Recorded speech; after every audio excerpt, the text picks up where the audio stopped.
బుచ్చయ్యపేట తాచేరు వడ్డాది బ్రిడ్జిలను యుద్ధ ప్రతిపదికన పూర్తి చేయాలని సిపిఎం పార్టీ ఆధ్వర్యంలో బుధవారం పొర్లుదండాలతో వినూత్న రీతిలో నిరసన తెలిపారు. అనంతరం సిపిఎం జిల్లా కార్యదర్శి వర్గ సభ్యుడు డి వెంకన్న, సిపిఎం జిల్లా కమిటీ సభ్యులు వివి శ్రీనివాసరావు, రైతు సంఘం ప్రతినిధులు ఎస్వి నాయుడు, నాగిరెడ్డి, సత్యనారాయణ మాట్లాడారు.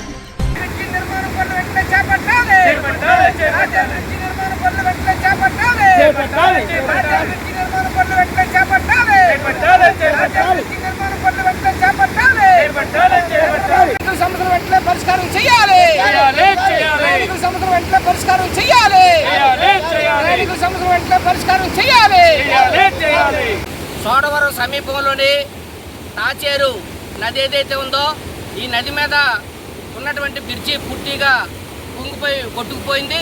తాత్కాలికంగా వేసినటువంటి కాజువే ఏదైతే ఉందో కాజువే కూడా పూర్తిగా కొట్టుకుపోవడం వల్ల ఈరోజు మాడుగుల ప్రాంతానికి వెళ్ళేటువంటి ప్రయాణికులు కానివ్వండి, ఇటు నర్సీపట్నం వెళ్ళే ప్రయాణికులు కానివ్వండి, అదేవిధంగా పాడేరు వెళ్ళేటువంటి ప్రయాణికులు కానివ్వండి, తీవ్రమైనటువంటి ఇబ్బందులు పడినటువంటి దుస్థితి ఈరోజు ఏర్పడుతూ ఉంది.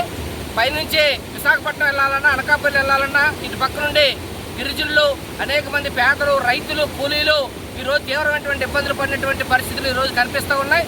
ప్రయాణికులు ఈరోజు 108 కానీ, అదేవిధంగా నిత్యావసర వస్తువులు కానీ, వాళ్ళ ముసలోళ్ళు కానీ, చిన్నపిల్లలు కానీ, విద్యా వైద్య సౌకర్యం కానీ ఇవన్నీ కూడా పూర్తిగా స్తంభించిపోయి అక్కడ గౌరీపట్నం నుంచి ఆ విధమైనటువంటి రూట్లు మళ్ళించి ఆ విధంగా బస్సులు వెళ్తున్నాయి.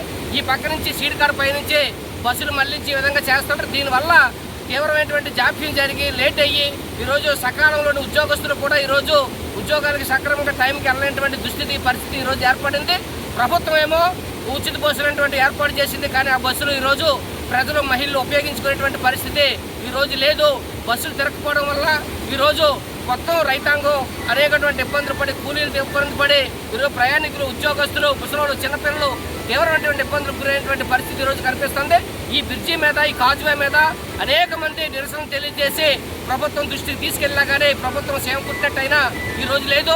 కాబట్టి ఈ ప్రభుత్వం వెంటనే స్పందించి చంద్రబాబు నాయుడు గారు మాకు ఈ తాచేరు బ్రిడ్జి ఏదైతే ఉందో, కాజువే ఏదైతే ఉందో ఎట్లా పూర్తి చేసి వెంటనే పనులు చేపట్టి ప్రయాణికులు రోడ్డు సౌకర్యం కల్పించాలని చెప్పేసి సిపిఎం పార్టీ ఆధ్వర్యంలోనే ఈరోజు పొర్లు దండాలు పెట్టి ఒక పెద్ద ఎత్తున నిరసనటువంటిది ఈరోజు వినూత్న రీతిలో తెలియజేయడం జరిగింది.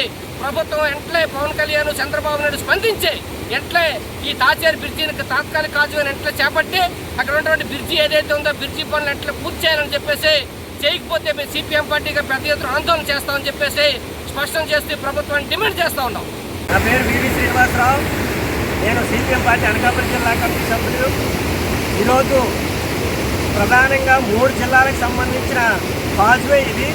ఈ కాజువేలో విజయరామరాజపేట వద్ద ఇటీవల భారీ వర్షాలకి అది కొట్టుకుపోయింది. దీంతో ఈ ప్రాంతం నుంచి విశాఖపట్నం కానీ, అనకాపల్లి కానీ, లేదంటే మాడుగులు కానీ, పాడేరు కానీ ఇట్నుంచి అట్నుంచి వెళ్ళే మొత్తం ప్రజలకి అత్యంత అసౌకర్యంగా ఉంది. దీన్ని రిపేర్ చేయాలని చెప్పేసి, అలాగే ఈ బ్రిడ్జి నిర్మాణం చేయాలని చెప్పేసి చాలా కాలం నుంచి పోరాటాలు చేస్తున్నా సరే ప్రభుత్వం కానీ, ఇక్కడ ప్రజాప్రతినిధులు కానీ కనీసంగా పట్టించుకోవట్లేదు. విశాఖపట్నం ఈ జిల్లాలో కానీ, అనకాపల్లి జిల్లాలో కానీ, ఇటు అల్లూరు సీతారామరాజు జిల్లాలో కానీ ముఖ్యమైన రహదారికి అటువంటి రహదారినే ఈరోజు తీవ్రంగా నిర్లక్ష్యంగా ఈరోజు వదిలేశారు. దీంతో ఈరోజు ఈ ప్రాంతంలో ఈ కాజువే ఏదైతే తాచేరు కాజువే కాదు, ఈరోజు వడ్డాది దగ్గర ఏదైతే అసంపూర్తిగా నిర్మాణం చేస్తున్నారో పాత బ్రిడ్జిలన్నీ కూడా కూలిపోయాయి. అలాగే గోవాడ దగ్గర బ్రిడ్జి కూడా కూలిపోయే ప్రమాదం ఉంది. అలాగే మధ్యలో ఉంటే కలవట్లన్నీ కూడా శిథిలావస్థకి అయిపోయాయి. అలాగే రోడ్డు ఈరోజు చోడవరం నుంచి కానీ, నర్సీపట్నం వైపు వెళ్ళే కానీ, అలాగే చోడవరం నుంచి అనకాపల్లి వెళ్ళే రోడ్డు కానీ, బియ్యం రోడ్డు కానీ తీవ్రంగా శిథిలమైపోయాయి. ప్రజలు నానా కష్టాలు పడుతున్నారు. అలాగే వాహనదారులు తీవ్రమైన ఇబ్బందులు పడుతున్నారు. కానీ ఇక్కడ ప్రభుత్వాలకు కానీ, ప్రజాప్రతినిధులకు కానీ, అధికారులకు కానీ చేవుకుట్టినట్టు కూడా లేదు. అందువల్లే ఈరోజు సిపిఎం పార్టీగా ఈ ప్రభుత్వానికి, ఇక్కడ ప్రజాప్రతినిధులకు హెచ్చరిక చేస్తున్నాం. వెంటనే ఈ రోడ్డు నిర్మాణం కానీ, కాజువేల నిర్మాణం కానీ, బ్రిడ్జి నిర్మాణం కానీ చేపట్టకపోతే మా ఉద్యమాన్ని మరింత ఉధృతం చేస్తామని చెప్పేసి దాంట్లో భాగంగానే ఈరోజు ఈ పొరుగు దండాలతోటి మేము నిరసన కార్యక్రమం చేసాం. ప్రభుత్వం స్పందించకపోతే ఈ ఉద్యమాన్ని మరింత తీవ్రతరం చేస్తామని చెప్పేసి హెచ్చరిక చేస్తున్నాం.